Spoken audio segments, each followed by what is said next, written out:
ngagungkeun drama bahasa Sunda.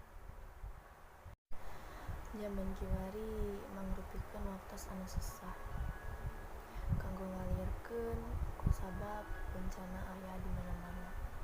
Contohna karek awal taun geus loba bencana banjir, tanah longsor, jeung sajabana. Ditambah ayeuna virus corona teu leungit-leungit. Waktos-waktos anu susah kudu diliwatan. Kudu numutkeun pamarentah, kudu jaga jarak, jeung kudu nganggo masker.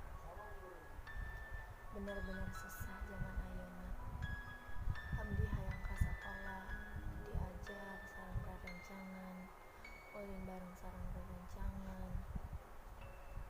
Tapi kusabab ayeuna keadaan kieu, abdi kudu di imah, belajar di imah, serba di imah.